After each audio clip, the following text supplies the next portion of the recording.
Hello friends, நம்ம இப்போ egg gravy recipe எப்படி பண்ணுறதுன்னு பார்க்கலாம். ஒரு 5 முட்டை எடுத்து அதை வந்து ஸ்லைஸ் பண்ணிக்கோங்க. அதுக்கப்புறம் வந்து தக்காளி வெங்காயம் நல்லா பொடியாக கட் பண்ணி வச்சுக்கோங்க. அப்புறம் வந்து மஞ்சத்தூள், மிளகாய்த்தூள், உப்பு, கருவேப்பிலை எடுத்துகிட்டு அப்புறம் ஸ்டவ்வை பற்ற வச்சுட்டு ஒரு கடாயில் எண்ணெய் ஊற்றிக்கோங்க. எண்ணெய் வந்து நல்லா காயணும். காய்ஞ்ச பின்னாடி நம்ம சின்னதாக கட் பண்ணி வச்சுருக்க வெங்காயத்தை வந்து வதக்குங்க. நல்லா வதக்கணும். நல்லா வதக்கின பின்னாடி தான் நம்ம தக்காளி போடணும். வெங்காயம் ஒரு பக்கம் குக் ஆகிட்டு இருக்கட்டும். அதுக்கு முன்னாடி நான் ஒரு சின்ன காமெடி கொஸ்டின் மாதிரி கேட்குறேன். ஒரு எறும்பை நம்ம கட் பண்ணால் அது வந்து என்ன ஆகும்? தெரிஞ்சால் கமெண்ட் பாக்ஸில் கமெண்ட் பண்ணுங்கள். அப்படி இல்லைன்னா ஸ்கிப் பண்ணாமல் இந்த வீடியோ பாருங்கள். நான் கடைசியில் ஆன்சர் சொல்கிறேன். அதுக்கப்புறம் நம்ம சின்னதாக ஸ்லைஸ் பண்ணி வச்சுருக்க தக்காளியை போட்டு திரும்பி நல்லா வதக்கணும். ஓரளவுக்கு ப்ரௌன் கலரில் வெங்காயம் வந்த பின்னாடி நம்ம தக்காளியை போட்டு வதக்கணும். வதக்கின பின்னாடி இடையில வந்து பூண்டு சின்னதாக கட் பண்ணி அதையும் சேர்த்துக்கோங்க.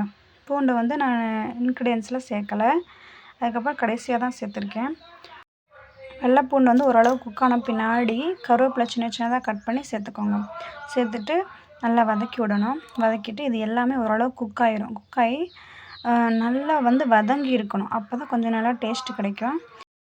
அதுக்கப்புறம் வந்து நான் ஒரு ஸ்பூன் மஞ்சத்தூள், 2 ஸ்பூன் மிளகாய்த்தூள், அதுக்கப்புறம் வந்து என்னென்னா உப்பு தேவையான அளவு போட்டுக்கணும். மிளகாய்த்தூள் மட்டும் ஒரு 2 ஸ்பூன் சேர்த்து போட்டிருக்கேன். ஏன்னா ஓரளவு காரம், இந்த மிளகா பொடி வந்து அவ்வளோ காரம் இருக்காது. அதனால் வந்து ஓரளவு சேர்த்து போட்டிருக்கேன் நான். மஞ்சத்தூள் வந்து ரொம்ப கம்மியாக தான் போடணும். நம்ம எல்லா மசாலாவும் சேர்த்த பின்னாடி நல்லா கிளறி விடணும். ஓரளவுக்கு ஏற்கனவே வதங்கி இருக்கும். இருந்தாலும் நம்ம இந்த லாஸ்ட்டாக போட்ட மசாலா, உப்பு இதெல்லாம் சேர்த்து இன்னொரு தடவை வந்து வதக்கி விடுங்க. கரண்டியை வச்சு நல்லா ஓரளவுக்கு கிளறி விடுங்க. கிளறி விட்டு அதை பார்த்தாலே தெரியும், ஒரு கலர் வந்திருக்கும், நமக்கு ஏற்ற கலர் வந்திருக்கும். அதுக்கப்புறம் வந்து தண்ணி ஊற்றணும். தேவையான அளவு தண்ணி ஊற்றணும். நாங்கள் ஒரு 5 முட்டைக்கு அளவான தண்ணி நாங்கள் சேர்த்துருக்கோம். நீங்கள் எத்தனை முட்டை சேர்த்துருக்கீங்களோ அதுக்கு தகுந்த மாதிரி தண்ணி ஊற்றி நல்லா கொதிக்க விடுங்க. இந்த மாதிரி வரும். நல்லா ஃபுல்லாக பாயில் பண்ணி வச்சுருக்கணும்.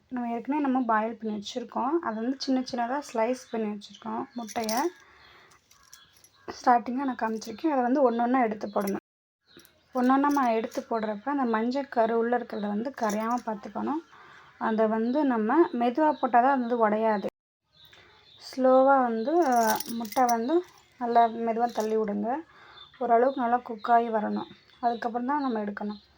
நம்ம ஏற்கனவே நான் ஒரு கொஸ்டின் கேட்டிருந்தேன். அந்த கொஸ்டின் அது சும்மா மக்கச்சோக்கு தான். அதை நான் சொல்கிறேன். இப்போ ஒரு எறும்பை நம்ம கட் பண்ணால் என்ன ஆகும்னா அது ஒரு கட்டெறும்பு ஆயிடும். ஒவ்வொருத்தவங்களுக்கு வந்து பாயில்டு எக்கு நார்மலாக சாப்பிடவே பிடிக்காது.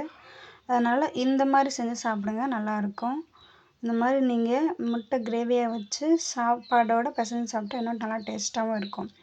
இல்லை லாஸ்ட்டாக நான் ஒரு சின்ன பிஞ்ச் அளவுக்கு புளியை வந்து ரொம்ப கம்மியான அளவு தண்ணி ஊற்றி அதில் கரைச்சி இதில் வந்து சேர்த்துருக்கேன். இது வந்து உப்பு அதிகமாக போனாலும் சேர்த்துக்கலாம். லாஸ்ட்டாக நம்ம வந்து புளி ஊற்றிருந்தோம்னா அதை வந்து ஒரே ஒரு தடவை கிளறி விடுங்க. அவ்வளோதான், நமக்கு பிடிச்ச முட்டை கிரேவி ரெசிபி ரெடி.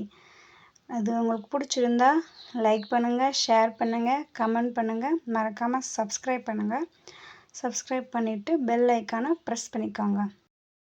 இன்னும் நமக்கு இன்ட்ரெஸ்டிங்கான வீடியோஸ் வேணும்னா மறக்காமல் தொடர்ந்து நம்ம ஐடியை வந்து சப்ஸ்கிரைப் பண்ணிக்கோங்க.